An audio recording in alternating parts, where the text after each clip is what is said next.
हे हेरम्बमहेशपुत्र समस्तविघ्नौघविनाशदक्ष माङ्गल्यपूजां प्रथमप्रधान गृहाण पूजां भगवन्नमस्ते।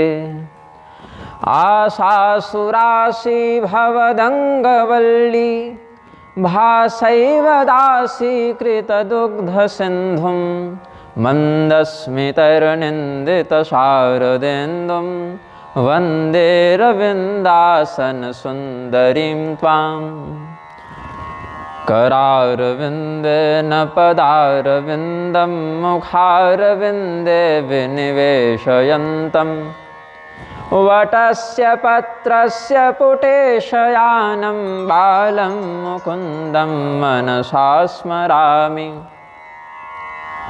मन्दारमालाकुलितालकायैकपालमालाङ्कितशेखराय दिव्याम्बरायै च दिगम्बराय नमः शिवायै च नमः शिवाय। नीलाम्बुजश्यामलकोमलाङ्गं सीतासमारोपितवामभागं पाणौ महासायकचारुचापं नमामि रामं रघुवंशनाथं। यस्योदये चेह जगत्प्रबुध्यते प्रवर्तते चाखिलकर्मसिद्धये ब्रह्मेन्द्रनारायणरुद्रवन्दितः स नः सदा यच्छतु मङ्गलं रविः। नमोऽस्तु ते व्यासविशालबुद्धे फुल्लारविन्दायतपत्रनेत्र येन त्वया भारततैलपूर्णः प्रज्वालितो ज्ञानमयः प्रदीपः। यत्पङ्कजाङ्घ्रिविभवे नमहाष्टपाशानाक्रोशयन्ति मनुजं जठराग्निचक्रे नैवं पुनः प्रविशति हवदान्यवर्यो रामानुजो विजयते यतिराजराजः। भक्त्यामास्थानुमिति करणाद् वेदान्तघोषैर्वर्णाश्रम्यान् निहितनियमान् बाह्यजातीश्च म्लेच्छान् रामारक्तान् मथितमनसो रामतत्त्वे निधाय रामानन्दो रघुवरमती राजते पुण्यकीर्तिः। प्रेम से बोलिए आनंद कंद भगवान की जय। श्री गोस्वामी तुलसीदास जी महाराज की जय। उभय घरी अस कौतुक भयबु जब लगी काम शंभु पहि गयबु शिवहि बिलोकी ससंकेउ मारु भयबु जथाथिति सब संसारु। स्मरस्तथा भूतमयुग्म नेत्रम, अयुग्म नेत्र जिनके नेत्र जोड़े में नहीं हैं। तो भगवान शिव के कितने नेत्र बोले? त्रिलोचन है तो तीनों नेत्र हैं तो जोड़े में नहीं है, विषम संख्या है नेत्रों की। तो स्मरस्तथा भूतमयुग्म नेत्रम पश्यन्न दूरान् मनसाप्यदृश्यम् नालक्षयत् साध्वसन्नहस्तः स्रस्तं शरं चापमपि स्वहस्तात्। जब भगवान महादेव के पास कामदेव गया है अपने पूरे ऐश्वर्य का, पूरे विलास का, प्रभाव का प्रदर्शन करते हुए, तो जैसे ही भगवान शिव के समक्ष वो पहुंचा, ऐसा भयभीत हो गया भगवान को देखकर। मतलब कोई बड़े व्यक्ति के पास आप गए हैं और उसका अहित करने के लिए गए हैं, तो उसका जो प्रभाव है, उसकी जो तेजस्विता है, उसके कारण आपके हाथ पैर कांप जाते हैं। तो जब कामदेव स्तब्ध हो गया भगवान शिव को देखकर, तो उनके हाथों से जो पुष्पमय धनुष और बाण थे वो स्वयमेव नीचे गिर गए और पता भी नहीं चला कि कब ये हमारे अस्त्र शस्त्र खिसक गए। तो उसके प्रभाव के कारण जो भी लोग पहले काम मोहित हो गए थे वो सब शांत हो गए, स्वस्थ हो गए। भगवान शिव के प्रभाव के सामने कामदेव का प्रभाव निष्फल हो गया। तो रुद्र ही देखि मदन भयमाना, दुराधर्ष दुर्गम भगवाना। फिरत लाज कछु करि नहीं जाई, मरन ठानि मन रच शिव पाई। लेकिन क्या करें, अब वापस जावे कि न जावे? तो स्कंद पुराण में वचन है कि हास्यम परांग मुखे तत्र गते मृत्युर्भविष्यति। पहले तो पद्म पुराण का आश्रय लेकर चिंतन करेंगे। तो इत्युक्तः प्रजयौ कामः सखायं मधुमाश्रितः, रतियुक्तो जगामासु प्रस्थं तुहिन भूभृतः, समनुप्राप्य करोच्यन्तां कार्यस्योपाय पूर्विकाम। पहले तो कामदेव ने चिंतन किया कि हम क्या करें, कैसे भगवान शिव की समाधि को भंग करें। तो भगवान शिव के पास जब गया तो भयभीत तो हो गया, उसके प्रभाव को भगवान शिव के प्रभाव ने निष्प्रभाव कर दिया। तो कहता है हास्यम परांग मुखे तत्र गते मृत्युर्भविष्यति, कंदर्पश्च विचार्य वंचूतांकुर महायुध, समं सहचरेणैव वसंतेना सुसंगतः, शिवस्याश्रममागम्य चिक्रीड स यथेच्छया। वसंत ऋतु जो कामदेव का बड़ा प्रखर सहायक है, आम्र की मंजरियाँ और सुंदर सुंदर मालती के चमेली चंपा मल्लिका इत्यादि के पुष्पों से युक्त वह कामदेव जब अपने आप को संसाधन युक्त होने के बाद भी निर्बल मान बैठा, तो क्या कहता है कि हास्यम परांग मुखे तत्र गते मृत्युर्भविष्यति, कि अगर अब हम इनके पास जाएंगे तो क्या होगा, मर जाएंगे। और अगर वापस आते हैं बिना अपने कार्य को सिद्ध किए हुए आते हैं तो उपहास होगा, हमारा जो एक मान है, एक जो प्रतिष्ठा है देवताओं के मंडल में, उसमें कमी आएगी। तो क्या करें, कुछ खिलवाड़ करते हैं, तब तक कुछ प्रभाव दिखाते हैं, फिर सोचेंगे क्या करेंगे। तो फिरत लाज कछु न कही नहीं जाई, यहाँ कही नहीं जाई वर्णन है और यहाँ करी नहीं जाई। जो दोनों प्रतियां हमारे पास उपलब्ध हैं तो उसमें जो सामने प्रति है उसमें लिखते हैं फिरत लाज कछु कही नहीं जाई, कि पीछे लौटने से उपहास होगा तो कुछ बात कहते नहीं बनेगी। और यहाँ कहते हैं कि फिरत लाज कछु करे नहीं जाई, कि पीछे लौटने में लज्जा, तो यहाँ पर रहने के बाद भी कोई काम कर नहीं पा रहे हैं। तो भाव अनुकूल ही है दोनों चौपाइयों का। तो हमें मर ही जाना है, अब हमारे पास मृत्यु के अतिरिक्त कोई लक्ष्य नहीं बचा, कोई परिणाम नहीं बचा, ऐसा सोचकर संकल्प कर लिया। और प्रगटे से तुरा तरु चिर ऋतु राजा, कुसुमित नव तरु राज विराजा, बन उपवन बापिका तड़ागा, परम सुभग सब दिशा विभागा, जहाँ तह जनु उमगत अनुरागा, देखि मुयहु मन मन सिज जागा। अपने परम मित्र सहायक वसंत को उसने कहा कि अब अपने प्रभाव को दिखाओ। तो सर्वत्र वसंत की व्याप्ति हो गई। वन उपवन वाटिका तड़ाग तालाब सब जगह जो सौंदर्य है वो अपने चरम उत्कर्ष को प्राप्त हो गया। सभी दिशाओं प्रदिशाओं में कामदेव का प्रभाव व्याप्त हो गया। तो हर प्राणी के मन में काम वेग आने लगा। यहाँ तक गोस्वामी जी ने कह दिया कि मान लो मुर्दा भी अगर उस समय था तो वह भी उत्तेजित हो जाए। मोय देखि मुयहु मन मन सिज जागा, ततो वसंते संप्राप्ते। वामन पुराण आदि के अधिकार से यह सिद्धांत वर्णित है कि ततो वसंते संप्राप्ते किंसुका ज्वलन प्रभाः निष्पत्राः सततम रेजुः शोभयं तो धरातलम रक्ताशोकवना भान्ते पुष्पिताः सहसोज्ज्वलाः। कामदेव के प्रभाव को अलग अलग स्थानों पर अलग अलग साहित्यकारों ने, ग्रंथकारों ने, शास्त्रकारों ने वर्णित किया है। अमदयत सहकार लता मनः सकलिका कलिका मजितामपि, सकलिका कलिकाम अजितामपि। रघुवंशम में कालिदास जी ऐसा अनुग्रह करते हैं। और महाभारत में भी ज्वलन्नास्ते जगत सर्वम दावाग्निरिव मन्मथः। अग्नि जो बाहर लगे वो तो बाहरी आवरण को भस्म करती है, लेकिन कामाग्नि जब हृदय से उठती है तो हृदय को भी वह राख कर देती है। इसीलिए शिव पुराण का आश्रय लेकर कहें तो अचेतसामपि तदा कामासक्तिरभून् मुने, जो अचेतन है वह भी काम पीड़ित हो गया तो चेतनों की क्या स्थिति बतावें। ये सब सोचना चाहिए।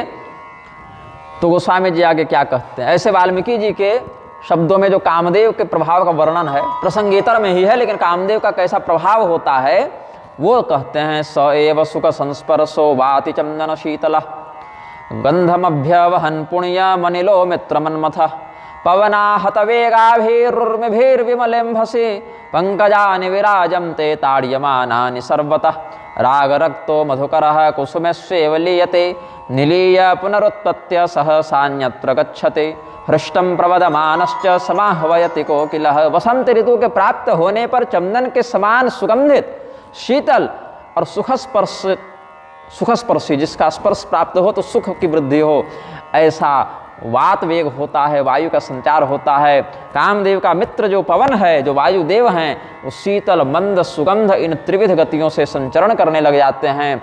सरोवरों का जल निर्मल हो जाता है, उसमें अत्यंत दिव्य सुरभि को प्रसारित करने वाले पद्म विकसित हो जाते हैं। उन पद्मों में भंवरे भंवरियाँ बैठ जाती हैं, उनके मूछ में पराग के कण लगे रहते हैं। कोयल भी कलकंठ ध्वनि से अपने नाद के माध्यम से अपने प्रियतम को पुकारने लगती है।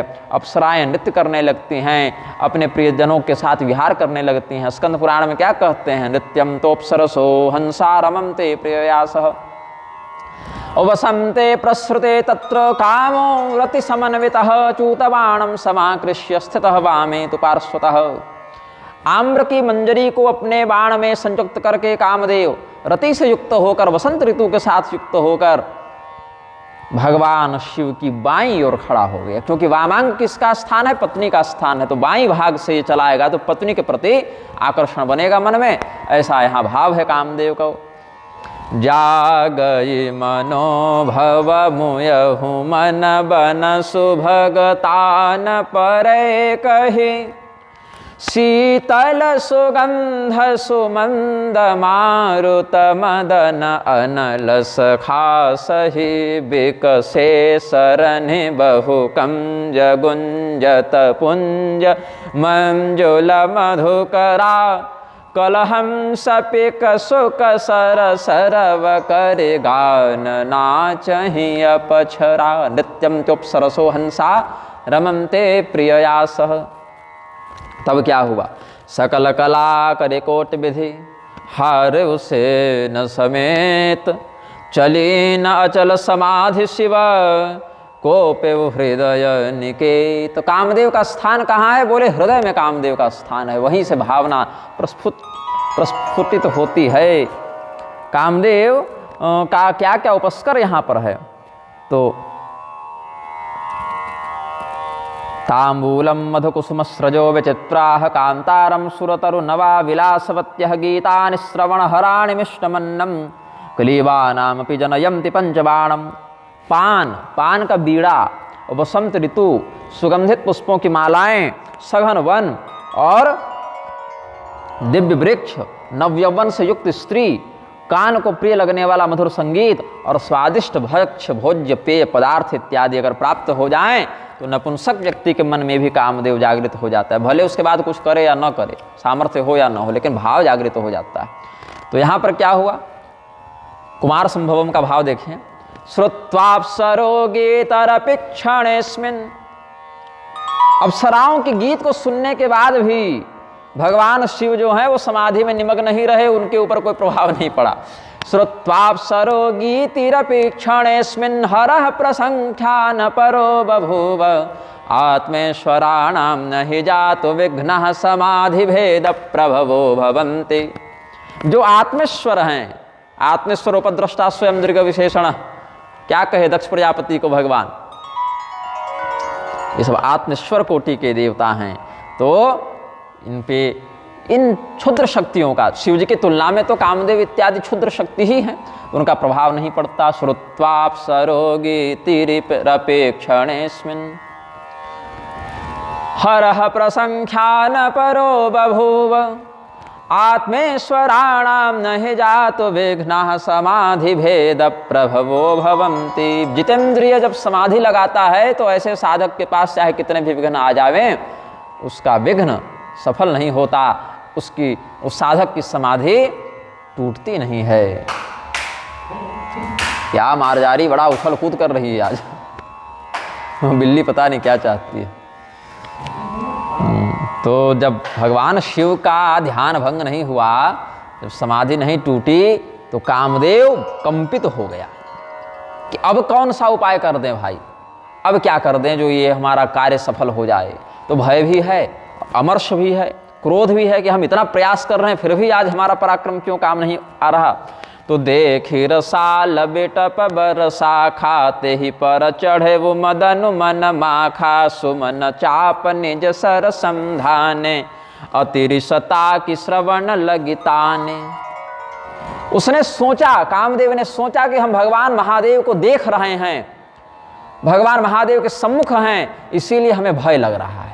हमें अगर ठीक से निशाना लगाना है, पूरे सामर्थ्य और एकाग्रता से अपने लक्ष्य को वेधना है, तो पहले हमको दूर जाना होगा। एतस्मिन्नंतरे तत्र मदनो हि धनुर्धरः पंचबाणान् समारोप्य स्वकीये धनुषद्विजाः तरोष्ठायां समाहृत्य चूतपल्लवमाश्रितः। आम के वृक्ष के पल्लवों में नवपुष्पित नवपल्लवित किसलयों के पीछे छिपकर उस कामदेव ने 5 बाणों को अपने धनुष पर चढ़ाया है। स्कंद पुराण में ये बात है। और शिवपुराण की बात माने तो क्या कहते हैं, द्रुतम पुष्प सरम तस्मै स्मरो मुंचत सुसंयतः यदा विद्ध शरेणैव मोहनाख्येन चत्वरात् तदैव शंकरो ध्यानम त्यक्त्वा क्षणमवस्थितः। कामदेव ने मोहन संज्ञक बाण को शिव जी पर चलाया है, और भगवान शिव को जैसे ही वो मोहन संज्ञक बाण लगा है, वैसे ही क्या हुआ, उनके नेत्र खुल गए। भय बुए समन क्षोभ विशेखी नयन उघारि सकल दिशि देखी सौरभ पल्लव मदन विलोका भय कुकोप कंपे सब लोका तब शिवती सरनयन उघारा चितवत काम भय बुजरि छारा। मत्स्य पुराण आदि के सिद्धांत का वर्णन करें तो तदंतिकस्थे मदने व्यस्फारयत धुर्जटे तन्यत्र विस्फुलिंगेन क्रोशतां नाकवासिनां गमितो भस्मसात् पूर्णं कंदर्पः कामिदर्पकः। सभी लोगों के घमंड को चूर चूर करने वाला जो कंदर्प था, जो कामी जनों के दर्प को विकसित करके उनके जितेंद्रियता के दर्प का शमन करने वाला कंदर्प था, उसके दर्प का दर्पण भगवान शिव ने कर दिया, मर्दन कर दिया, उसका दलन कर दिया। तो सभी देवता जब भगवान शिव के नेत्र खुले उसी समय पहुंच जाते कि प्रभु बहुत कृपा हुई, प्रणाम प्रभु, नमस्कार प्रभु, कुछ अनुनय विनय करते। लेकिन देवता भी जब तक आते उतने ही मध्य शिव जी ने इधर उधर देखा तो आम के पत्ते के पीछे कामदेव छिपा हुआ था। वो हलचल दिखी उनको, कामदेव पकड़ में नहीं आता। ऐसे तो शिव जी सर्वज्ञ हैं, वहां से क्या छिपना, लेकिन कामदेव ने जब देखा कि शिव जी के नेत्र खुल गए हैं, अब इधर उधर खोज रहे हैं कि किसने हमें मारा, तो हम कहीं दिख न जावे, इस चक्कर में थोड़ा सा और अच्छे से छिपे के चक्कर में वो जो हिला, पत्ते हिले, भगवान शिव देखे और वहीं तीसरे नेत्र से उसको भस्म कर दिया। तब हाहाकार भय वो जग भारी डर पे सुर भय असुर सुखारी समझि काम सुख सोचहि भोगी भये अकंटक साधक जोगी। 4 बातें यहाँ गोस्वामी जी कहते हैं। कामदेव के मरने पर एक साथ संसार में 4 भावनाएं व्याप्त हो गईं, भय, सुख, चिंता और संतोष। 4 भाव एक साथ व्याप्त हुए हैं। तो भय किन में व्याप्त हुआ, बोले देवताओं में भय व्याप्त हुआ। हते तस्मिन् महावीर ये देवा दुख मुपागता, शिव पुराण में कहते हैं देवताओं को दुख हुआ, क्योंकि कामदेव के अभाव में शिव जी विवाह की इच्छा ही नहीं करेंगे, क्योंकि विवाह में काम प्रधान है। ऐसे तो धर्म सम्मत विवाह होना चाहिए, लेकिन विवाह के उत्प्रेरणा में जिस भावना की प्रधानता है वो काम ही है, पुरुषार्थ वहाँ काम ही है। लेकिन धर्म के अविरुद्ध होना चाहिए, धर्मा विरुद्धो भूतेषु कामोस्मि भरतर्षभ। यदि धर्म के मर्यादा के अनुरूप काम हो तो वो पुरुषार्थ है, और अगर धर्म के विरुद्ध काम हो तो वो अनर्थ है, अर्थ नहीं है, पुरुषानर्थ हो जाता है, वो पुरुषार्थ नहीं होता है। तो देवता तो दुखी हो गए, कामदेव तो गया, बलिदान हो गया, और भगवान शिव के मन में जब तक कामोद्भव नहीं हो तब तक विवाहोत्सुक नहीं होंगे शिव जी। विवाह ही नहीं होगा तो कौन सा पुत्र और कौन सा सेनापति और कौन सा तारकासुर का वध। तो दुखी हो गए, और देवताओं के दुखी होते ही राक्षस बड़े प्रसन्न हो गए कि चलो ले देकर, एक यही समस्या थी कि शिव जी कहीं विवाह न कर बैठे। अब कामदेव को ही इन्होंने जला दिया तो ये पता चल गया कि विवाह होने से रहा। अब हमारे तारकासुर महाराज तो मानो अमर ही हो गए, इनको मारने वाला बालक कभी उत्पन्न ही नहीं होगा। और जितने लोग, यही बात स्कंद पुराण में भी कहते हैं, महामोदम ना जाता असुरा देव कंटका, देवताओं के लिए कांटे के समान जो कष्टदायी असुर थे अत्यंत प्रसन्न हो गए। और जितने भी जीव जंतु अभी तक काम भावना के अतिरेक से रमण कर रहे थे, उन सबों के मन से अचानक से जब कामदेव चला गया तो पिछले सुख को याद करके बड़े बेचैन हो गए, व्यथित हो गए। और जो साधक थे, योगी थे, जो अपने चित्त में आए इस अनाहूत विकार से बड़े पीड़ित थे, वो सब बड़े निश्चिंत हुए, भगवान को धन्यवाद देने लगे कि ये बला टली, ये संकट टला।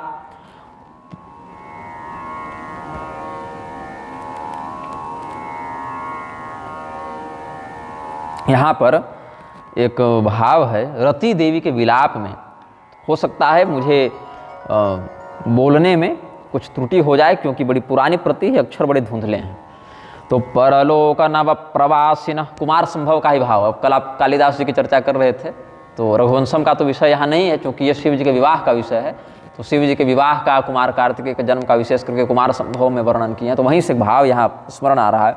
परलोक नव प्रवासिनः प्रतिपत्स्ये पदवी महं तव, विधिना जन एष वंचितस्त्वदधीनं खलु देहिनां सुखम। रति देवी कामदेव के वियोग में विलाप करती हुई कहती हैं, रजनीति मेरावगुंठिते पुरमार्गे घन शब्द विक्लवाः, वसतिं प्रिय कामिनां प्रियास्त्वद्वृते प्रापयतुं कैश्वरः। परलोक के नव प्रवासी मतलब अभी अभी जो परलोक चले गए, नए नए जो परलोक के नागरिक बने हैं, परलोक के नव प्रवासी, आपके समीप अग्नि में अपने शरीर को जलाकर मैं आऊंगी।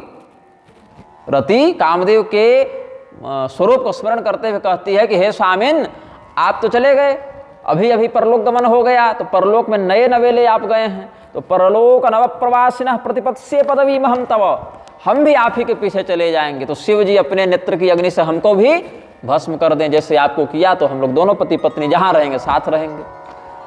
लेकिन यदि शिव जी ऐसा नहीं करेंगे तो भी हमको कोई चिंता नहीं है, हम अपने से भी लौकिक अग्नि इत्यादि का या और भी विधानों से शरीर का परित्याग कर लेंगे। बस हमें इसी बात का खेद है कि विधाता ने हमें ठग लिया। ब्रह्मदेव ने ही उपाय बताया था ना कि कामदेव को कहो कि शिव जी के ऊपर प्रहार करेगा, तो भगवान ब्रह्मा ने ही ये उपाय बताया था। और एक बात ये भी है कि जितने भी लोग शरीरधारी हैं, गृहस्थ हैं, चाहे किसी भी योनि में हो, मनुष्य नहीं पशु पक्षी भी हो, लेकिन एक युगल जोड़ा होता है, दंपति होते हैं वो, तो उनमें जो गार्हस्थ सुख है, जो दाम्पत्य सुख है, उसमें प्रधान हेतु कौन है? कामदेव। और ब्रह्मा जी संसार तो बनाए, सृष्टि तो किए, लेकिन सृष्टि करने का जो प्रधान आधार है कामदेव, उसी को मरवा दिया। तो इस प्रकार से विधाता ने मानो संसार को ठग लिया, इसका विशेष कष्ट है। क्योंकि सृष्टि तब न बढ़ेगी जब व्यक्ति में काम उद्भव होगा, तब आगे प्रजा की वृद्धि होगी। लेकिन कामदेव को मरवा दिया ब्रह्मदेव ने, तो इससे यही सिद्ध होता है कि वो संसार को ठग ले रहे हैं। विधिना जन एष वंचितस्त्वदधीनं खलु देहिनां सुखम। अब विलासी जन और विलासिनियों का जो सुख है वह आप ही के अधीन है कामदेव, क्योंकि रात्रि को जब अंधकार का विस्तार होता है तो डर लगता है। अलग अलग विचित्र प्रकार के ध्वनियों से पशु पक्षी जब बोलने लगते हैं तो डर लगता है। मार्ग में भय लगता है, घर में भय लगता है, अंधेरे से भय लगता है, कोई पशु पक्षी कुछ विशेष चिल्ला दे तो भी भय लगता है, पता नहीं क्या बोल रहा है पीछे। तब उस रात्रि में स्त्री और पुरुष के लिए एक दूसरे का प्रेम ही उस रात्रि को सुखमय बनाता है। तो प्रियकामिनां प्रियास्त्वद्रुते प्रापयितुं कैश्वरः, कौन सा दूसरा ऐसा समर्थ है, कौन सा शासक है जो उनको सुख प्रदान करे। तो ऐसा विलाप करती हुई देवी रति अपने पति शोक को व्यक्त करती हैं। जोगी अकंटक भये पति गति सुनत रति मूर्छित भई, रोदति बदति बहुभाति करुणा करति शंकर पहि गई। अति प्रेम करि बिनति विविध विधि जोरि कर सन्मुख रही, प्रभु आशुतोष कृपाल शिव अबला निरखि बोले सही। अब भगवान शिव के पास जाके शरणागत हो गए कि प्रभु आपका घर बसवाने के चक्कर में हमारा घर उजाड़ दिया गया, बताइए ये कौन सा न्याय है। और हमारे पति आपसे बैर करके थोड़े ही गए थे, हमारे पति को देवराज इंद्र ने आदेश दिया था ऐसा करने का, और देवराज इंद्र को ये मार्गदर्शन ब्रह्मदेव ने दिया था, और उसके पीछे बहुत बड़ा कारण था संसार की रक्षा। जो तारकासुर इतना उत्पात कर रहा है वो आप ही के औरस पुत्र से मरेगा, उसी के हाथों वध होगा, इसीलिए आपका जगना आवश्यक है ताकि विवाह हो, संतान हो। तो हमारे पति का जो कृत्य था वो अपराध नहीं है, वो तो बहुत बड़ा बलिदान है, इसीलिए हमारे आप कष्ट को दूर करें, और नहीं तो कम से कम हमको भी वैसे ही मार दें जैसे हमारे पति को मार दिया। प्रभु आप तो संहार करते ही हैं, तो इतनी कृपा कम से कम कर दें। विलोक्य हर हुंकार ज्वाला भस्मीकृतम स्मरम। भगवान शिव ने जब कामदेव को भस्म किया तो ऐसे क्रोध से देखा है, हुंकार से। जब भस्म करते हैं देवता या देवी तो हुंकार का प्रयोग करते हैं। हुंकारेण व तम भस्म सा चकारांबिका ततः। देवी मैया ने जब धूम्रलोचन को मारा है, गुरु गोविंद सिंह लिखे हैं, धूम्रलोचन भस्म कीन्हो क्रोध के हुंकार सो, हनि है सेना सकलता के सिंह के भवकार सो। चंडी चरित्र में गुरु गोविंद सिंह जी ने लिखा है। तो मार्कंडेय पुराण में जो दुर्गा सप्तशती है उसमें क्या कहते हैं कि हुंकारेण व तम भस्म सा चकारांबिका ततः। भगवान महादेव जी ने भी कामदेव को हुंकार का उच्चारण करते हुए भस्म किया है। पद्म पुराण के अनुसार विलोक्य हर हुंकार ज्वाला भस्मी कृतम स्मरम, विललाप रते क्रूरम बंधुना मधुना सह। अपने पति को, कामदेव को, स्मरदेव को, मदन देव को भगवान शिव के हुंकार ज्वाला से भस्मीभूत होकर निधन को प्राप्त हुआ देख रति देवी बहुत रोने लगी। तब वसंत ऋतु ने उनको सांत्वना दी, क्योंकि मित्र था वसंत, कामदेव का मित्र है वसंत, तो सांत्वना दी। लेकिन क्या मानने जाए, और अपने दोनों घुटनों को पृथ्वी पर टेक कर, घुटने के बल पर जैसे बैठते हैं वज्रासन में, वैसे घुटनों को पृथ्वी पर टेक कर और भगवान चंद्रशेखर लोचन महादेव के पास जाकर बहुत विलाप करते हुए वह कहने लगी, त्वमेव नाथो भुवनस्य गोप्ता दयालुरुन्मीलित भक्त भीति, इत्थं स्तुतः शंकर इंद्रमौलिर्वृषा कपिर्मन्मथ काम तयातु।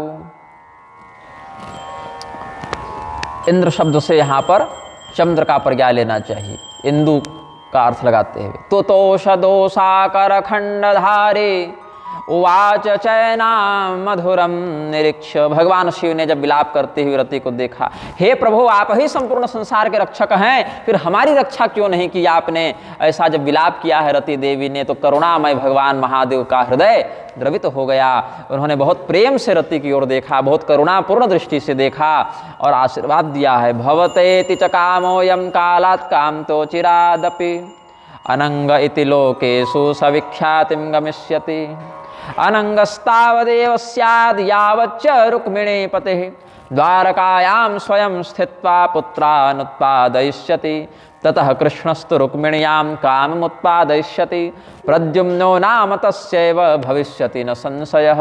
कि ठीक है रति, अब जो हो गया वो तो हो गया, लेकिन हम तुम्हारे कष्ट को दूर करने का एक उपाय कर देते हैं। भगवान का जब श्री कृष्णावतार होगा द्वापर युग में, तो राजा भीष्मक की पुत्री के रूप में देवी लक्ष्मी अवतार लेंगे, रुक्मिणी उनका नाम होगा, और भगवान कृष्ण से उनका विवाह होगा। तो भगवान कृष्ण के प्रथम पुत्र के रूप में, प्रद्युम्न के रूप में, जो मनस्तत्व के अधिष्ठाता देवता हैं, उनके रूप में तुम्हारे इस कामदेव का जन्म होगा। चूंकि कामदेव ही मनोभव है, और चतुर्व्यूह जब आप देखेंगे वैष्णवागमों में तो प्रद्युम्न भी चतुर्व्यूह में आते हैं। वासुदेव, संकर्षण, प्रद्युम्न और अनिरुद्ध, ये 4 व्यूह होते हैं। वही 4 व्यूह इधर राम, लक्ष्मण, भरत, शत्रुघ्न बन के आते हैं, उधर कृष्ण, बलराम, प्रद्युम्न, अनिरुद्ध बन के आते हैं। और हमारे जो चेतनावस्था की बात करें तो विश्व, तेजस, प्राज्ञ और अव्यक्त संज्ञक होते हैं। तो ये वर्गीकरण है, व्यूहावतार कहते हैं इसको। तो ये जो चतुर्व्यूह है उसमें प्रद्युम्न व्यूह का आश्रय लेकर तुम्हारे पति कामदेव पुनः प्रकट होंगे भगवान कृष्ण के ज्येष्ठ पुत्र के रूप में। और कैसे, तो सर्वतो नवमः पितुः, जैसे भगवान श्री कृष्ण का स्वरूप है उसी आभा कांति पराक्रम आदि को धारण करते हुए ये प्रकट होंगे। तो कामस्तु वासुदेवांशो दग्धः प्राग रुद्रमन्युना, ये सभी सुखदेव जी बताए हैं कि जो रुद्र क्रोध के द्वारा पहले दग्ध कर दिए गए थे, ऐसे कामदेव ही भगवान कृष्ण के प्रथम पुत्र प्रद्युम्न के रूप में अवतरित हुए हैं। और तब तक क्या होगा, तो बिना शरीर के ही ये सबों को व्याप्त करेंगे। जैसे आप यहाँ पर कोई गूगल इत्यादि जला दें तो उसकी सुरभि जो है वो किसी शरीर नहीं, बिल्कुल वायु का ही आश्रय लेकर हमारे नासिका के माध्यम से व्याप्त हो जाती है शरीर में, उसकी सुरभि, उसकी सुगंध।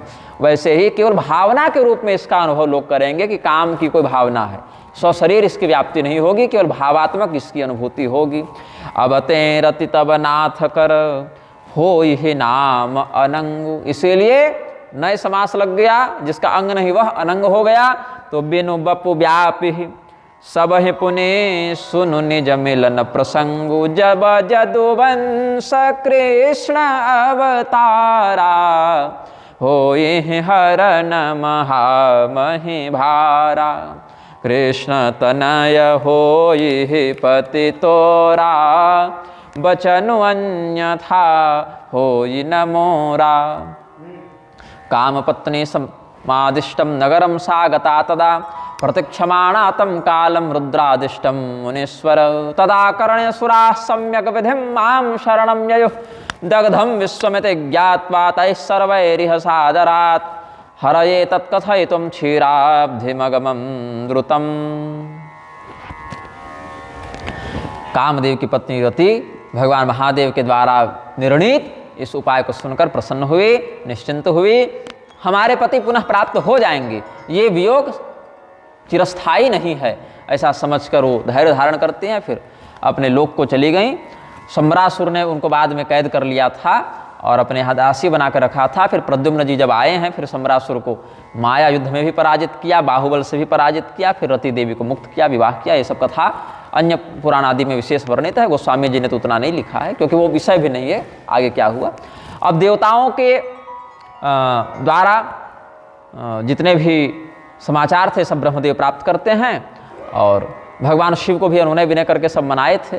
फिर सब लोग वैकुंठ गए, मुख्यालय वहीं था सबका, तो सब गए वहाँ पर। बोले अब आगे की क्या योजना बनानी है, तो एव मुक्तास तदा देवा विष्णुना प्रभविष्णुना जगमुस्सर्वे तेन सह द्रष्टुकामः पिनाकिनम्, अथ विश्वादयः सर्वे तत्र गत्वा शिवं प्रभुं ददृशुः सुखमासीनं प्रसन्नं भक्तवत्सलं।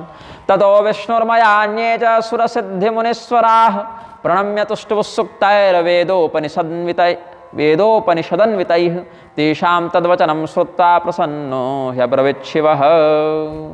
भगवान महादेव अत्यंत क्रोधित हैं। रति देवी को तो उन्होंने वरदान दे दिया, लेकिन पता नहीं हम लोगों के साथ कैसा व्यवहार करेंगे। तो इस बात की पुष्टि करने के लिए सब लोग पहले ब्रह्मदेव के पास गए, फिर विष्णु भगवान के पास गए। विष्णु भगवान बोले कि कोई बात नहीं, हम जाते हैं। सब सुर विष्णु बिरंचि समेता गए जहाँ शिव कृपा निकेता। पृथक पृथक तिन्ह कीन्ह प्रशंसा भय प्रसन्न चंद्र अवतंसा। अलग अलग भावों का प्रयोग करते हुए सभी देवताओं ने भिन्न भिन्न स्तुति की शिव जी की, उनको अनुनय विनय से प्रसन्न किया। भगवान शिव प्रसन्न हुए। कृपा सिंधु भगवान महादेव जी कहते हैं, कस्माद्योयम समायाता मत समीपम सुरेश्वरा हरिब्रह्मादय सर्वे ब्रूत कारणमाशु में। शीघ्रता से बताइए कि इतने बड़े बड़े देवता सब आज एक साथ हमारे पास क्यों आए हैं, किस बात के लिए इतनी प्रशंसा और अनुनय विनय सुना रहे हैं। तो बोले कृपा सिंधु वृष केतु कहु अमर आये के ही हेतु। तो क्या हेतु है, तो ब्रह्मा जी कहते हैं प्रभु आप तो अंतर्यामी हैं, सब जान रहे हैं क्या हो चुका, क्या हो रहा है, क्या होने वाला है। इन तीनों कालों में व्याप्त परमात्मा आप हैं और कालातीत परमात्मा आप हैं। फिर भी आपने कहा है प्रभु, तो भक्तिवश हम आपसे कहेंगे, कह विधि तुम प्रभु अंतर जामी तदपि भगति बस बिनव स्वामी। सर्वज्ञस्त्वं महेशान त्वं तर्याम्याखिलेश्वरः किम न जानासि चित्तस्थम तथा वच्म्यपि शासनात्। क्या कहे, सकल सुरन के हृदय अस शंकर परम उछाहु निज नयन ही देखा चहि नाथ तुम्हार विबाहु। हे महादेव जी, हम सभी देवताओं के मन में ये बहुत बड़ा एक मनोरथ है, एक बड़ी उत्कंठा है कि आपका मंगल विवाह हम देखें और अपने आँखों से देखें, आपका विवाह देखना चाहते हैं। यह उत्सव देखिय भरि लोचन, सोई कछु करहु मदन मद मोचन। कामुजारी रति कह बर दीन्हा, कृपा सिंधु यह यति भल कीन्हा। सासति करे पुनि परहि पसावु, नाथ प्रभु न कर सहज सुभावु। पार्वती तप कीन्हा य पारा, करहु तासु अब अंगीकारा। हे प्रभु, आपके इस विवाहोत्सव को भर आंख हम लोग देखें, हमारा जीव शांत हो जाए प्रभु, हमारा मन प्रसन्न हो जाए, ऐसी कृपा कीजिए। आप तो कामदेव के अहंकार को भस्म कर चुके। देवानाम में महोत्साहो हृदये चास्ति शंकर, विवाहम तव संद्रष्टुम तत्वम कुरु यथोचितम। तो हम आपको निर्देश तो नहीं दे सकते कि क्या करना है प्रभु, आप तो सर्वांतरयामी परब्रह्म हैं, तो जो उचित लगे आपको वो कीजिए, लेकिन हमारे इस मनोरथ को पूर्ण कीजिए। रत्य यद भवता दत्तो वरो दग्ध्वा स्मरम त्वया। जो रति देवी को आपने वरदान दिया और जो स्मर कामदेव को आपने भस्म किया, बड़ा उत्तम किया प्रभु। तत्कृतम भवता सम्यक, बहुत अच्छा आपने किया। इधर इसके अहंकार को भी तोड़ दिया, उसके सौभाग्य को भी पुष्ट कर दिया। अब एक इसमें बात है कि नारदस्य निदेशात् सा करोति कठिनम तपः, तत्तेजसाखिलम व्याप्तम त्रैलोक्यम सचराचरम, वरम दातुम शिवायै वै गच्छत्तम परमेश्वर। हे प्रभु, आप तो स्वामी हैं, स्वामी का ऐसा ही अनुशासन होता है, ऐसा ही स्वभाव होता है कि सेवक यदि अपराध करे तो उसको दंड भी दे देते हैं और बाद में कृपा करके उसको सब व्यवस्था ठीक भी कर देते हैं। नारायण। देवी पार्वती देवर्षि नारद के उपदेश का अनुसरण करके बहुत कठोर तपस्या कर रही हैं, अपार तपस्या कर रही हैं। उनके तेज से तो पूरा संसार व्याप्त है। तत्तेजसा खिलम व्याप्तम त्रैलोक्यम सचराचरम। तो प्रभु, आप तो अवहरदानी हैं, आशुतोष हैं, फिर भगवती पार्वती तो आपकी निज शक्ति हैं, आप ही की वामांगी हैं, तो आप उनको अभिष्ट वरदान दे के विधिवत उनका पाणी ग्रहण करके उनको यह गौरव प्रदान कीजिए। सुनि विधि विनय समुझि प्रभु बानी, ऐसे हो कहा सुख मानी। तब देवन दुंदुभि बजाई, बरसि सुमन जय जय सुर साई।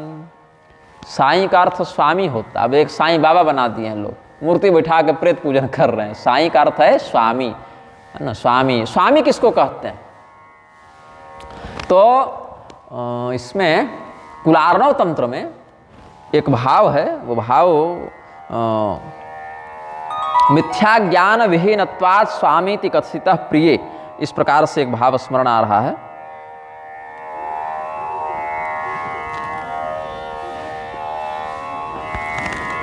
तो भगवान महादेव इसमें कहते हैं, स्वांत शांति समुन्मीलत पर तत्वार्थ चिंतनात् मिथ्या ज्ञान विहीनत्वात् स्वामीति कथितः प्रिय। जिसके चित्त में स्वाभाविक शांति का उदय हो और जो सदैव परमात्मा के चिंतन में लगा हुआ हो और झूठ कपट अविद्या इत्यादि मिथ्या ज्ञान से जो दूर हो, उस साधक को स्वामी कहते हैं। तो ऐसे संत महात्मा को स्वामी जी महाराज जी इसीलिए कहते हैं। स्वामी क्यों कहते हैं? हृदय में अपार सोद्भूता शांति को स्थापित करने के कारण, परमात्मा तत्व के निरंतर चिंतन के कारण और झूठ कपट पाखंड से दूर रहने के कारण, अविद्याजन्य क्लेश से दूर रहने के कारण संतों को स्वामी जी ऐसे कहा जाता है। ये शिव जी ने परिभाषा बताई है। ऐसे सामान्य परिभाषा तो स्वामी मतलब मालिक, सेवक, शासक, ये भाव, सेवक का शासक ये। तो जब ब्रह्मदेव ने ऐसा अनुनय किया है तो भक्त्याधीन शंकरोपे श्रुत्वा देव वचस्तदा विहस्य प्रत्युवाचासु वेद मर्यादा रक्षक। वेदों की मर्यादा की रक्षा करने वाले भगवान महादेव ने जब ब्रह्मदेव के नेतृत्व में समस्त देवताओं का यह निवेदन सुना तो मुस्कुराए और बोले, हे हरे हे विधे देवा शृणुतादरतो खिला तथाप्यहं करिष्यामि प्रार्थनां सफलां च वह। देवदुन्दुभयो नेदुः पुष्पवृष्टिस्ततो भवत्। हे भगवान विष्णु जी, हे ब्रह्मा जी, और भी जो देवी देवता यहाँ उपस्थित हैं, हम बहुत प्रेम से, बहुत आदर से आप सबों को कहते हैं, सुनिए, क्या आप जो प्रार्थना हमारे पास लेकर आए हैं उसको हम पूरा करेंगे, आपके निवेदन को हम स्वीकार करते हैं। तो बहुत सुंदर भगवान का कीर्तन हुआ, जय घोष हुआ।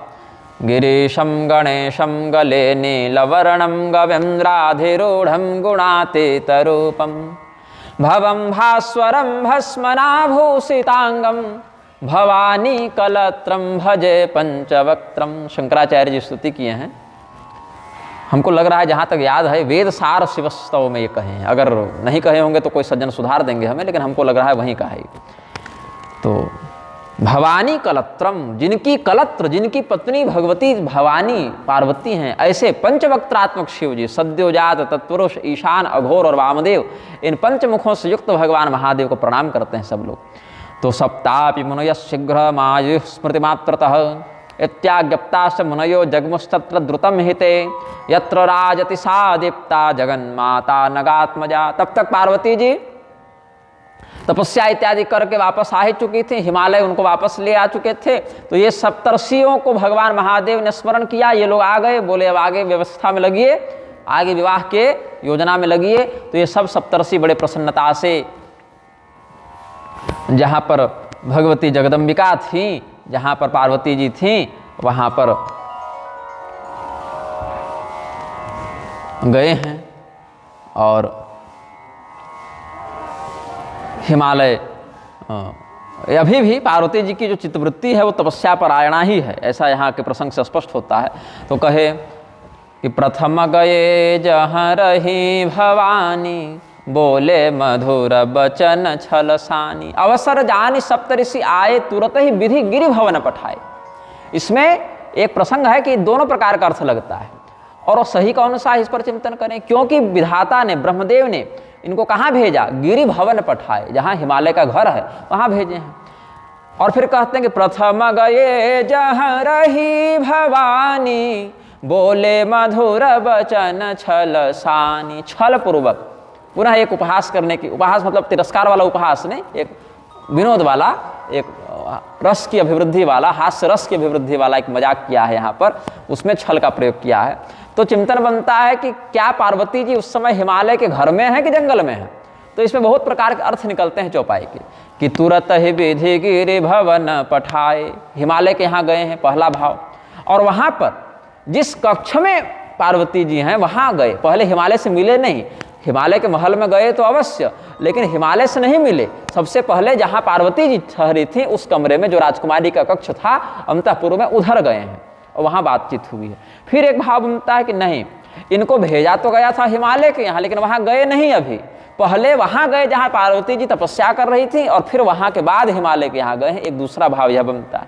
और तीसरा भाव यह बनता है कि नहीं, गए तो हिमालय के ही यहाँ और पार्वती जी के ही पास पहले गए, लेकिन पार्वती जी अभी भी वैसे ही वल्कल इत्यादि वस्त्रों को धारण करके तपस्या वाली ही वृत्ति में है। तो तीन भाव लगते हैं।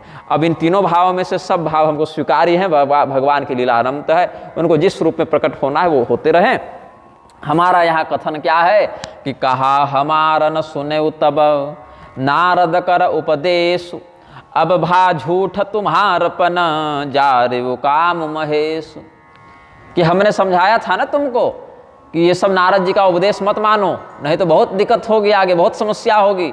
हम तुम्हारे लिए भगवान वैकुंठनाथ का रिश्ता लेकर आए थे, लेकिन देखो क्या हुआ। किम तेन तव रुद्रेण ये न दग्धस पुरा स्मरः, ये न दग्धः पुरा स्मरः जितो हि निर्विकारत्वात् त्वामा। इसमें थोड़ा टंकन दोष है।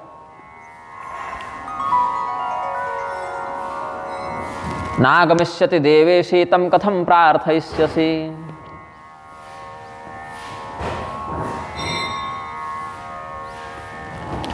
कि तुम्हारे उन महादेव जी से अब तुम्हारा कोई संबंध नहीं हो सकता, क्योंकि उन्होंने स्त्री और पुरुष, पति और पत्नी के संबंध के मूल आधार कामदेव को ही भस्म कर दिया।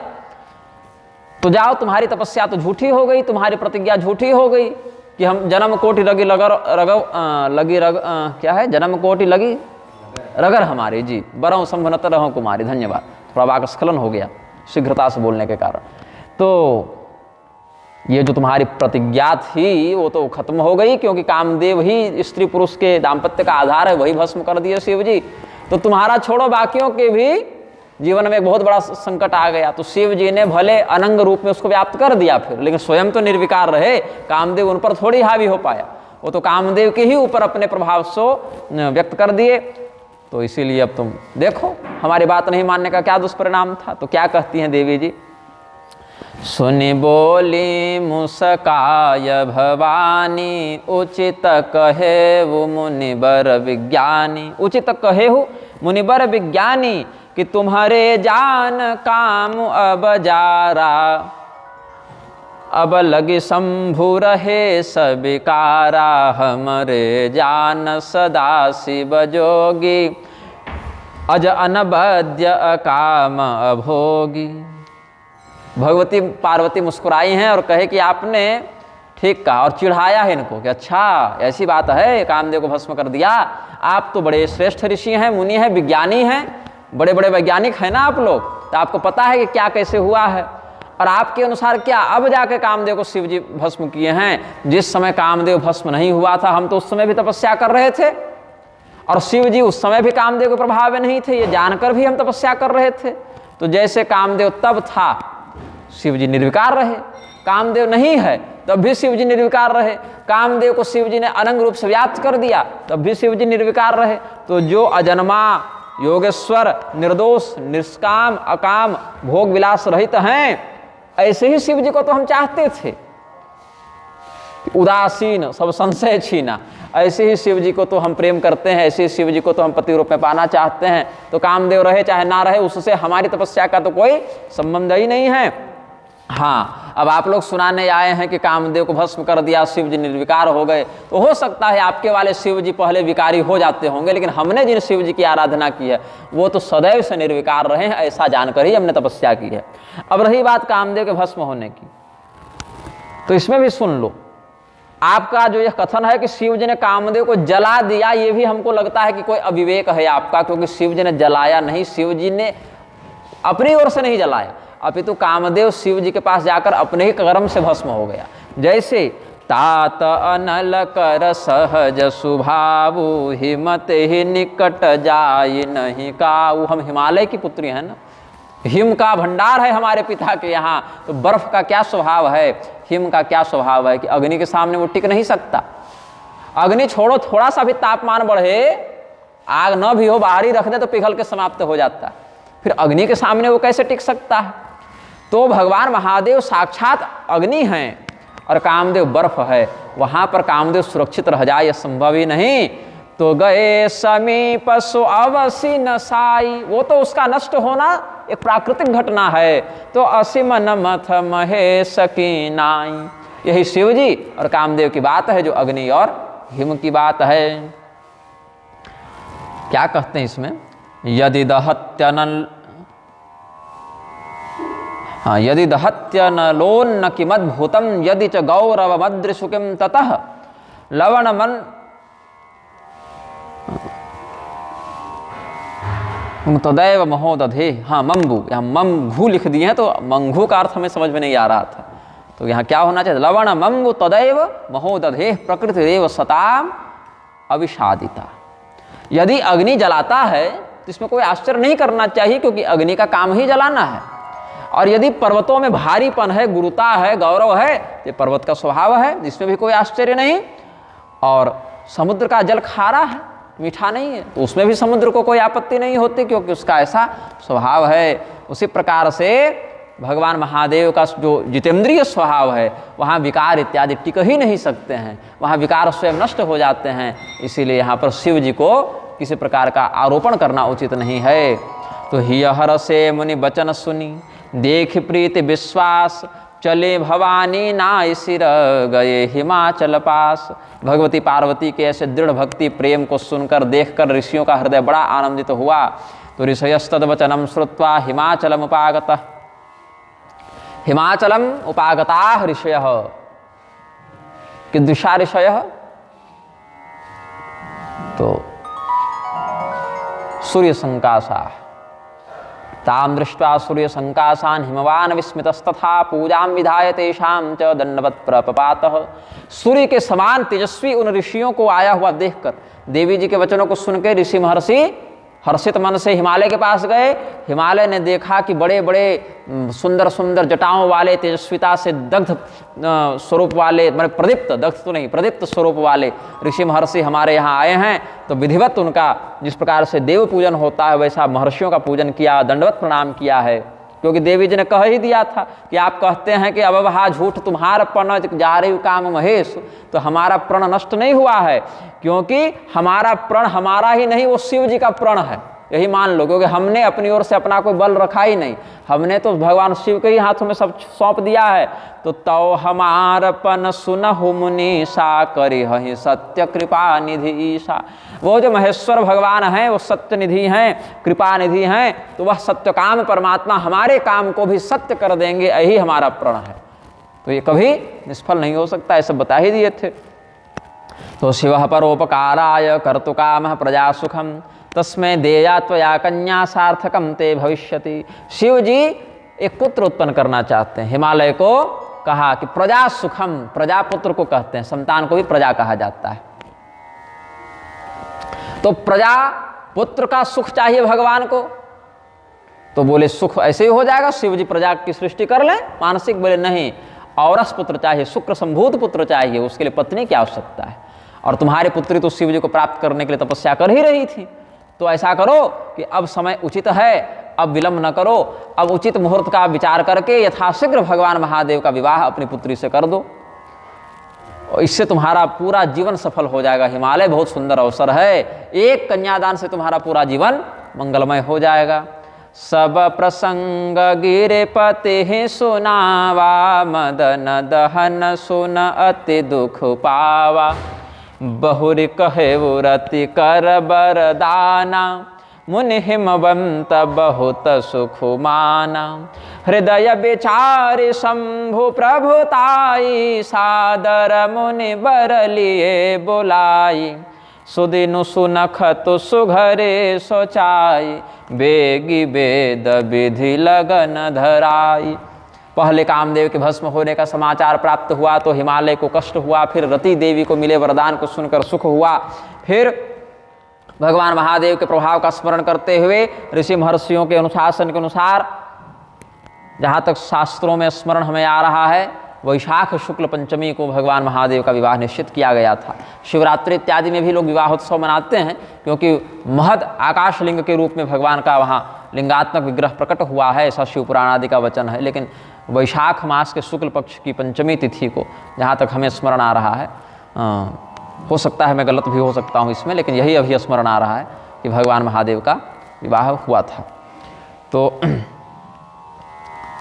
शिव वैवाहिकीं तिथिं पृष्टास्तक्षणं हरबंधुना, ते त्रह्या दुर्ध्वमाख्याय चेरुश्चीर परिग्रहाः। विवाह कब करना चाहिए? तो हिमालय ने जब पूछा तो ऋषियों ने बताया कि पंचांग निकाला, बोले आज तो नहीं होगा, अब आज तो बात ही करने आए हैं, तो तैयारी भी करनी है, आपको भी 10 तरीके तैयारी है। शिव जी भी अपने विषय में थोड़ा प्रवृत्त होंगे आगे तैयारी में, तो ऐसा करते हैं कल परसों छोड़ दीजिए, 3 दिन रहने दीजिए तैयारी में, चौथे दिन बहुत बढ़िया लगना है। तो सबसे नज़दीकी बढ़िया लगना क्या है? चौथे दिन है। तो त्रहा दुर्ध्वमाख्याय, 3 दिन छोड़कर जो चौथा दिन आया उसमें विवाह कर दो, कन्यादान कर दो, ऐसा निश्चय किया गया। तो भगवान महादेव के साथ विवाह तय कर दिया गया है। लग्न पत्रिका लिख दी गई और गर्ग मुनि को बुलाकर लेखन करवाया गया। तदाज्ञप्तस्ततः प्रीत्या हिमवान लग्न पत्रिकां लेखयामास सुप्रीत्या गर्गेण स्वपुरोधसा। गर्ग मुनि ही हिमालय जी के पुरोहित थे, तो गर्ग मुनि लग्न पत्रिका लिखे हैं। अथ प्रस्थापयामास ताम शिवाय सपत्रिकां नाना विधास्तु सामग्र्यः स्वजनैर्मुदितात्मभिः। ते जनास्तत्र गत्वा च कैलासे शिव सन्निधौ ददुः शिवाय तत्तत्रं तिलकं संविधाय च। भगवान महादेव को जाकर सभी ऋषि महर्षियों ने वो पत्रिका दी, मंगल तिलक इत्यादि कर दिया।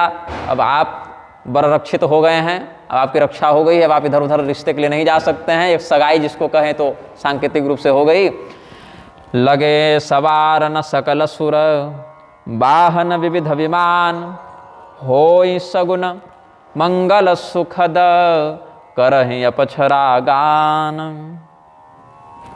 मातरः सप्ततास्तत्र, शिवभूषा विधिं परम, चक्ररे च मुदा युक्ता, यथा योग्यम तथा पुनः। भगवान महादेव के श्रृंगार के लिए ब्रह्माणी, वैष्णवी, माहेश्वरी, कौमारी, नारसिंही, इंद्राणी, चामुंडा, ये सब जो मातृकाएं हैं वो आई हैं भगवान शिव का श्रृंगार करने के लिए। और जिस प्रकार से श्रृंगार होना चाहिए वैसा उन्होंने किया है।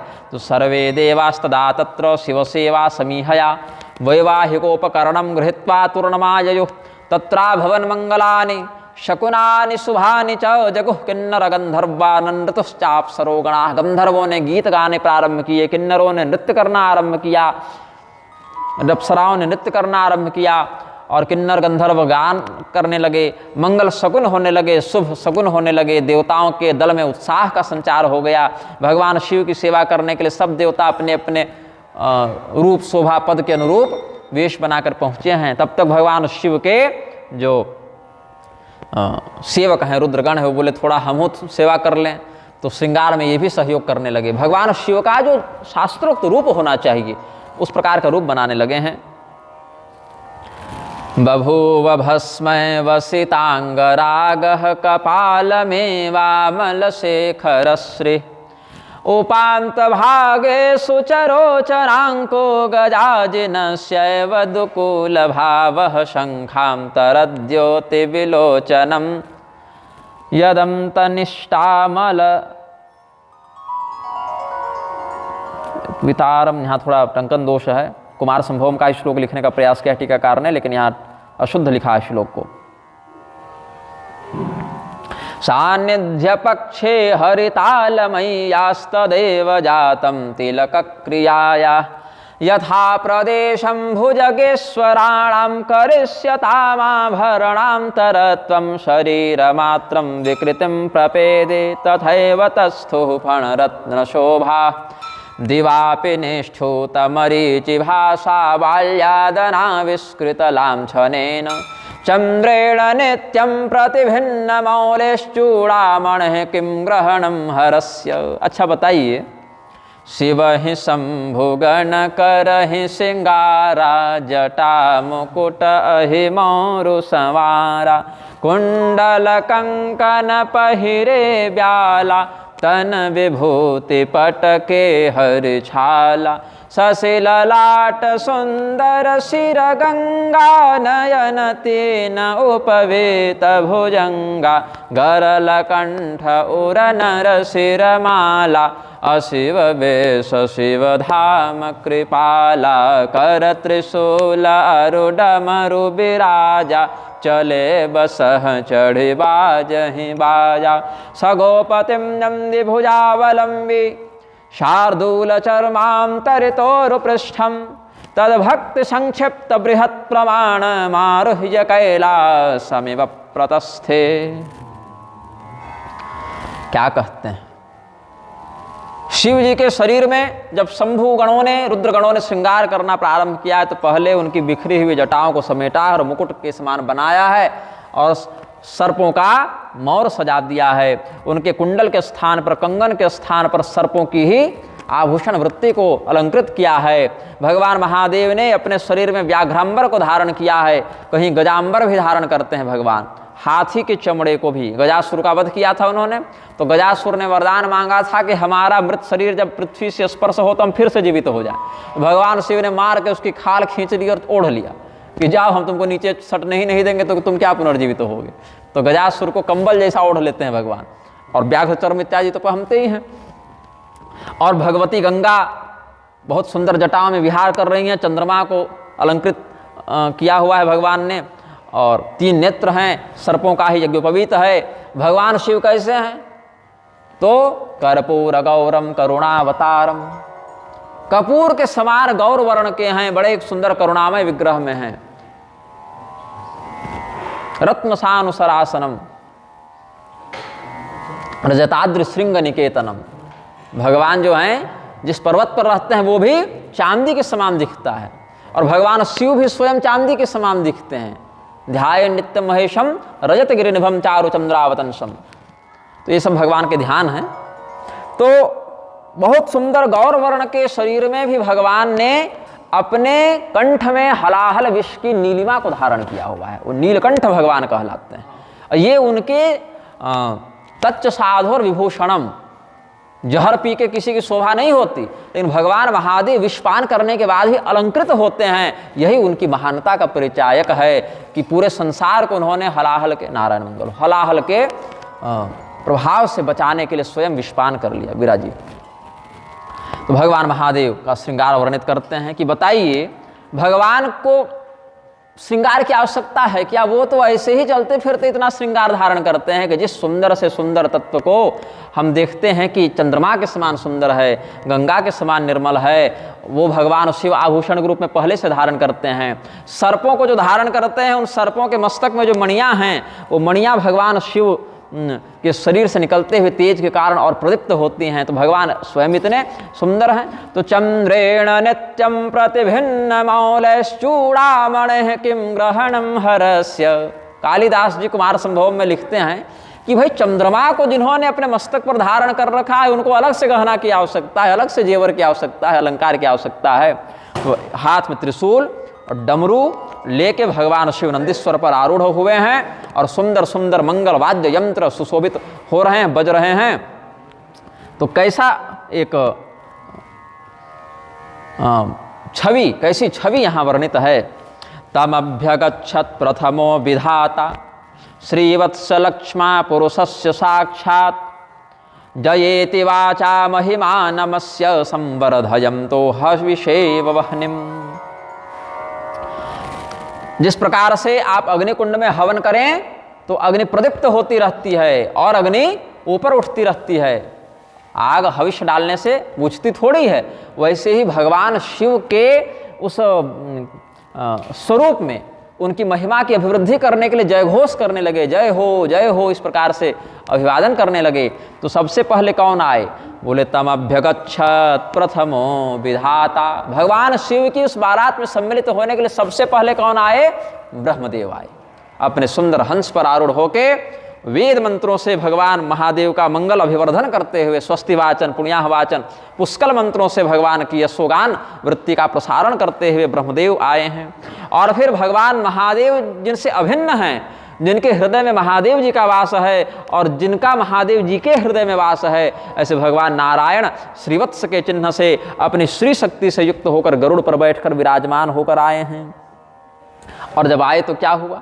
विष्णु बिरंची आदि सुर ब्राता, चढ़े चढ़े वाहन चले बराता। तो बारात जाने के लिए जब तैयार हुए ये लोग, तो स्त्रियां भी थीं, इनकी अप्सराएं भी थीं नृत्य गीत के लिए, मंगलगान के लिए। फिर देवताओं की भी स्त्रियां थीं, भगवान की भी त्रिदेवियां, ये सब स्त्रियां हैं। अभी तो पार्वती जी आने वाली हैं, लेकिन उससे पहले उनके स्वागत के लिए भी और स्त्रियां हैं। तो मुस्कुरा रही हैं, जोर से कुछ कह नहीं रही हैं, लेकिन इधर उधर कानाफूसी कर रही हैं कि देखे शिवहि सुरतिय मुस्काही, बरलायक दुल्हन जगनाही। कि अच्छा देखो, पूरे शरीर में श्मशान की राख लपेटे हैं और फुफकार मारते हुए सर्पों को 50-60 सर्प तो ऐसे ही भगवान के शरीर में है, और बाकी इधर उधर लहरा रही, हमहू बारात जाएंगे, हमहू बारात जाएंगे। और कौन सी कन्या इनसे विवाह करेंगी? इनके अलावा, पार्वती जी के अलावा तो किसी का साहस नहीं कि स्वरूप को देख के खड़ा भी रह जावे। विवाह की बात दूर, इनके स्वरूप में सुंदरता को खींच लें, सुंदरता का दर्शन कर लें, ये तो पार्वती से ही संभव है। लेकिन वो भी इस रूप में थोड़ी बैठेंगी, वो तो भाई त्रिलोक्य सुंदरी है, अनिंद्य सुंदरी है, जगदम्बिका है, राजराजेश्वरी है। तो उनका जो स्वरूप है कि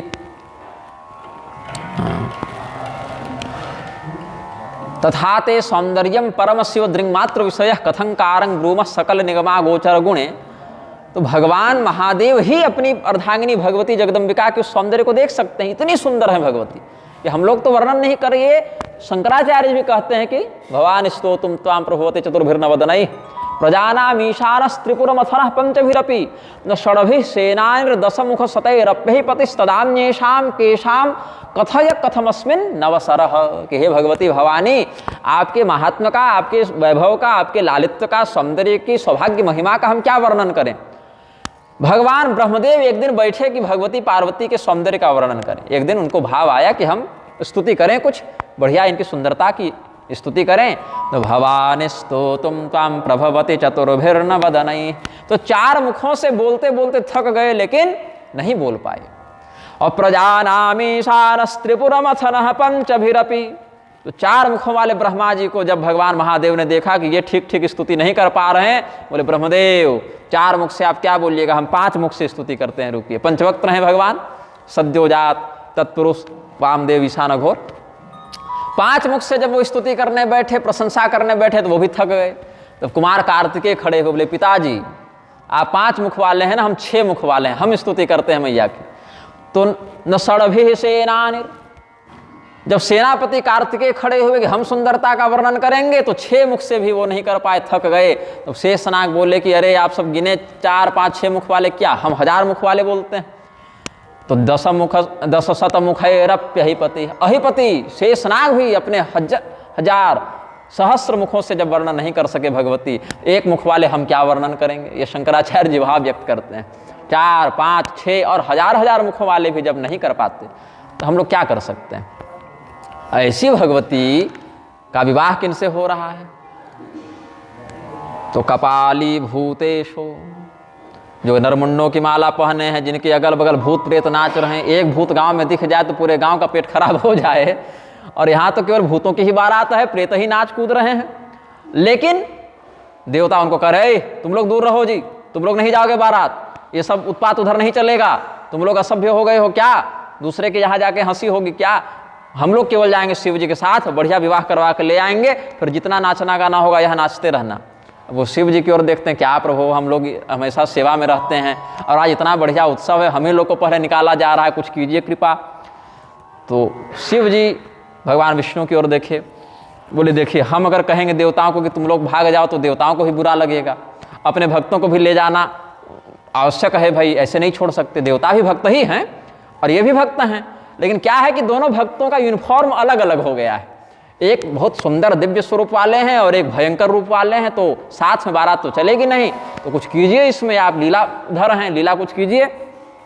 तो विष्णु कहा अस बिहसी तब बोली सकल दिशिराज, बिलग बिलग होई चलहु सब निज निज सहित समाज। की देखिए भाई ऐसे गड़बड़ हो जाएगी, ये सारे लोग एक में मिश्रित हो जाएंगे तो अच्छा नहीं लगेगा। व्यवस्था बनाइए, तो चंद्रलोक वाले जितने बार आते हैं सब एक जगह खड़ा हो जाएगी, उनके नायक चंद्रमा होंगे। फिर सूर्यलोक से जितने देवता आए हैं वो सब सूर्यदेव के पीछे लाइन लगा लीजिए। फिर ब्रह्मलोक वाले एक जगह रहेंगे, हमारे पार्षद वैकुंठ वाले एक जगह रहेंगे। फिर अग्निलोक, वरुण लोक, जिस यमराज के यहाँ से भी आए थे वो भी दिक्पाल हैं। तो बोली सकल दिशिराज, सब दिक्पालों को बुलाया।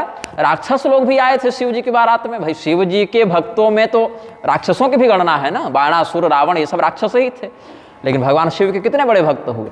तो राक्षसों में जो पार्षद थे वो भी आए थे। बोले ऐसा है राक्षस लोग भी इस बारात में अभी नहीं आएंगे, वो राक्षस राज निवृत्ति के पीछे चलेंगे।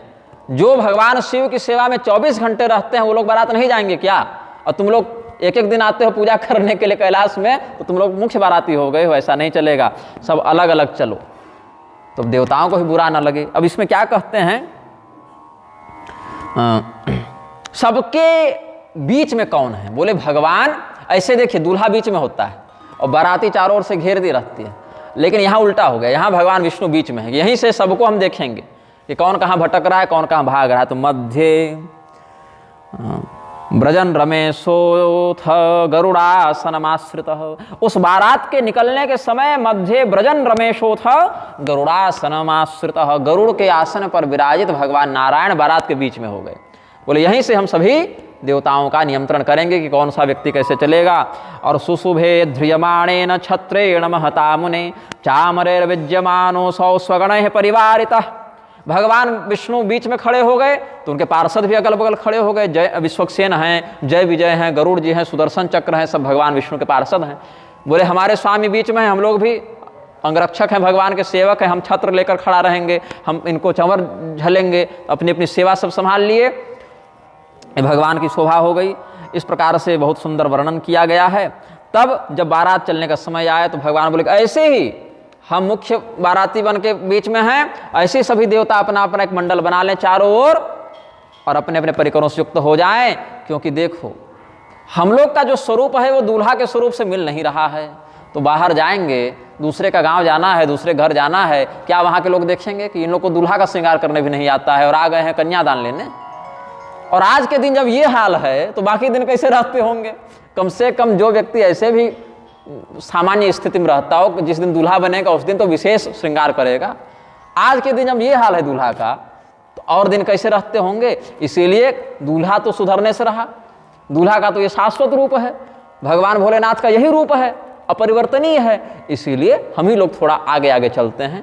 तो बर अनुहारे बरातन भाई, हंसी करई हहु पर पुर जाई। विष्णु बचन सुने सुर मुस्काने, निज निज से न सहित बिलगाने। मन ही मन महेश मुस्काही, हरि के व्यंग बचन नहीं जाही। अति प्रिय बचन सुनत प्रिय केरे, भृंग ही प्रेरि सकल गण टेरे।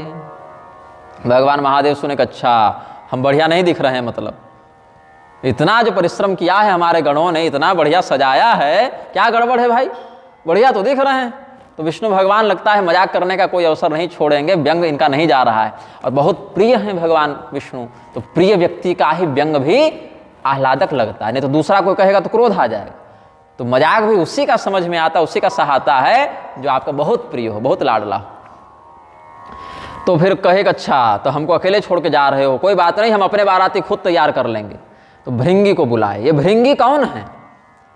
आप यदि श्रीमद् भागवत की कथा का स्मरण करें तो ध्रुव जी के वंश में एक राजा हुए थे जिनका नाम था अंग। और अंग महाराज ने मृत्यु की पुत्री सुनीता से विवाह किया था और एक पुत्र का जन्म हुआ जिसका नाम था वेन। तो राजा वेन बड़ा अत्याचारी था, तो भृगु मुनि इत्यादि ने उसको शाप दे के नष्ट कर दिया और उसके शरीर का मंथन करके महाराज पृथु को जन्म दिया। तो उसका जो कलमश युक्त कलेवर था उससे निषाद जाति का जन्म हुआ और सुकृत युक्त कलेवर से महाराज पृथु और महारानी अर्ची का प्राकट्य हुआ, जो भगवान विष्णु लक्ष्मी नारायण के अवतार थे। तो वही राजा वेन जब भगवान का अवतार उसके शरीर से होता है तो पवित्र हो गया, तो वह पुनः जीवित हुआ और जीवित होकर तपस्या करने के लिए गया और तपस्या करके उसने पुनर्जन्म प्राप्त किया, बन गया अंधकासुर। अंधकासुर को जानते होंगे नाम से, तो अंधकासुर वही बना। ये सब कथा अन्य पुराणों में वर्णित है, जहाँ तक हमको लग रहा है वामन पुराण आदि में ये सब वर्णित है। तो अंधकासुर बना, भगवान शिव की बड़ी भक्ति किया, वरदान इत्यादि भी प्राप्त किया। लेकिन एक दिन गड़बड़ हो गई, शिव जी के साथ बैठी देवी पार्वती को देखा, पार्वती जी की सुंदरता पर मोहित हो गया, बोला हमको यही चाहिए। तो गड़बड़ बात हो गई, शिव जी ने वध कर दिया। कहीं पार्वती जी के भी माध्यम से उसका वध हुआ है, उस शक्ति के माध्यम से। अब जब शिव त्रिशूल का आघात वक्षस्थल पर हुआ तो रहा सहा पाप भी चला गया उसका और निर्मल हो गया। तो उसने पुनः भृंगी ऋटि के रूप में जन्म लिया और वही भगवान शिव का पार्षद बन गया। भगवान ने उसको अपने गण में सम्मिलित कर लिया। तो ये पूरी बात वही भृंगी का यहाँ वर्णन है। तो भृंगी को बुलाए भगवान शिव और बोले कि देखो अपने जितने भी गण हैं सबको आदेश कर दो कि जल्दी तैयार हो जाएं, बारात आगे निकल गई है, अब हमको पीछे नहीं रहना है। तो शिव अनुशासन सुन सब आए, प्रभु पद जलज शीस तिन्ह नाये। नाना वाहन नाना बेसा, बिहसे शिव समाज निज देखा। नाना वाहन नाना बेखा, शकार का खकार उच्चारण भी गोस्वामी जी ने वर्णित किया है। ऐसे तो मूर्धन्य श का उच्चारण केवल शुक्ल यजुर्वेद के ही, वहाँ भी टवर्ग संयुक्त न हो तो ख के रूप में होता है याज्ञवल्क्य शिक्षा इत्यादि के अनुसार, लेकिन व्यवहार में भी महिषासुर को महिषासुर भी कह देते हैं। तो ये सब देशज भाषा का परिणाम है। तो भगवान महादेव का ऐसा जब आदेश प्राप्त हुआ रुद्रगणों को, तो जो जहाँ था, कोई मुंह लटकाए हुए है, कोई आशा से देख रहा है कि हमको बोलेंगे कि नहीं चलने, कहीं हमको यहीं तो नहीं छोड़ देंगे, तो सब लोग एक साथ हा हा हु हु करते सब पहुंच गए। बुलाना किसी को नहीं पड़ा, बस यहाँ से आदेश हुआ, तत्काल प्रभाव से सब आ गए। तो भगवान शिव जब देखे कि सब लोग आके प्रणाम कर रहे हैं, प्रभु क्या आदेश है, कैसे कैसे तैयारी करनी है, क्या क्या करना है, बोले कुछ नहीं, जो जैसे बस चल देना है, तैयारी क्या करनी है, तुम्हारा तो मुंह नहीं है भाई, तो तुम क्या तैयारी करोगे, तुम्हारा तो पैर नहीं है, तुमको क्या तैयारी करनी है, जो जैसे हो रेडीमेड सब चलो, जैसे व्यवस्था में वैसे ही चलो। घर बसाने थोड़ी जा रहे हैं, वहां थोड़ी घर बसाना है, घर तो यहाँ बसाना है, बसाया, बस जाना है, विवाह करके आना है। तो क्या देखते हैं, महाकालश्च नंदी च तथा शंख कपालकौ वीरभद्रो महातेजः शंकुकर्णो महाबलः नानायुधोद्यतकराः नानावाहनभूषणाः केचित् व्याघ्रमुखाः केचित् सूकरास्या मृगाननाः। सभी गणों के हाथ में बड़े बड़े खतरनाक हथियार थे, खटवांग, त्रिशूल, भाला, फरसा, बर्छा, सब अपने अपने हाथों में लिए हुए हैं और विविध प्रकार के वाहनों पर बैठे हुए हैं। विचित्र विचित्र अमंगल वेश वाले आभूषण धारण किए हैं, भयंकर। और किसी का मुख सुअर के समान, किसी का बाघ के समान, किसी का हिरण के समान, किसी का अलग अलग जो जो प्रजाति। 84 लाख एक ही जगह पहुंच गए थे, 84 लाख योनि। तो भगवान महादेव बोले हथियार लेके क्यों जा रहे हो भाई? वीरभद्र भी थे उसमें, महाकाल, नंदी, शंकुकर्ण, भृंगिरिटी, शंख, कपाल, वीरभद्र, ये सब बड़े बड़े गण थे। बोले हथियार क्या करोगे? दक्ष का यज्ञ थोड़े विध्वंस करने जा रहे हैं भाई। नहीं प्रभु, विवाह में हवाई फायरिंग भी होती है ना, कुछ हम लोग भी आनंद लेंगे, वहां पर करामात दिखाएंगे, आनंद लेंगे, लड़ने थोड़ी जा रहे हैं। ये सब तो प्रदर्शनी करेंगे, उत्सव में नाचेंगे गाएंगे, उसके लिए। बोले ठीक है। तो जस दूल्ह तस बनी बराता, कौतुक विविध हो ही मग जाता। यही कौतुक करने लिए थे हथियार। प्रदर्शन करते हैं, अपनी कला दिखाते हैं, प्रतिभा दिखाते हैं। मेला में भी जादूगर चाहे योद्धा लोग अपनी अपनी कलाबाजी दिखाते हैं, प्रदर्शन करते हैं। कोई घोड़ा नचाता है, कोई तलवार नचाता है, कोई भाला नचाता है, अलग अलग कौतुक है। तो ये सब मनोरंजन के लिए है। वरेण तुल्याः कुर्वन्तः, जैसा वर है उसी के समतुल्य बारात हो गई। वरेण तुल्याः कुर्वन्तः कौतुकानि बहूनि च, नित्यं तश्चैव गायन्तो जगमुः शिव समाजिनः। शिव जी का अपना समाज तैयार हो गया। अब इधर तन खीन कोवति पीन पावन कोव पावन गति धरे भूषण कराल कपाल कर सब सद्य सोनित तन भरे। खर स्वान सुवर श्रीकाल मुख गण बेशय गणित को गणय बहु जिन सप्रेत पिशाच जोग जमात बरनत नहीं बने। कौन कौन है, कैसे कैसे हैं, वो तो गोस्वामी जी कहे कि वर्णत नहीं बने। क्या करें, क्या लिखें, इसका वर्णन हमसे तो नहीं होगा भाई, लेकिन एक बात समझ में आ जावे, एक दृश्य कल्पना में आ जावे, इसके लिए बता देता हूं कि कोई बहुत मोटा है, कोई बहुत पतला है, कोई पवित्रता के स्वरूप में है, कोई बहुत अपवित्र दिख रहा है, कोई भयंकर भयंकर हड्डियों की माला पहने, हाथ में खोपड़ी लिए, उसमें खून भरे है, उसका अलग तमाशा कपाल उछाल उछाल कर रहा है। और कोई सुअर के समान, कोई कुत्ते के समान, कोई गधे के समान, कोई सियार के समान, अलग अलग वेश को धारण किए हुए है मुख वाला। कोई जिन्न है, कोई प्रेत है, कोई पिशाच है, कोई जोगी है, कोई और भी बेताल है, अलग अलग प्रकार के प्रजातियों की ये सब रुद्रगण हैं। तो नाच ही गाव ही गीत परम तरंगी भूत सब, देखत अति विपरीत बोल ही वचन विचित्र विधि। चुप एको नहीं है, सबको हल्ला करना है, सब अलग अलग ध्वनि में बोल रहे हैं, सब अलग अलग भाषा में बोल रहे हैं, अलग अलग जिसका जैसा मुंह। अब गधे का मुंह है तो सिंह के समान थोड़ी बोले, गधे के समान रेंक रहा है, कोई कुत्ता के समान भूंक रहा है, कोई सिंह के समान दहाड़ रहा है। तो सब प्रकार की ध्वनि एक साथ होने लगी। देवता बोले हम लोग ठीक आगे आगे चल रहे हैं भाई।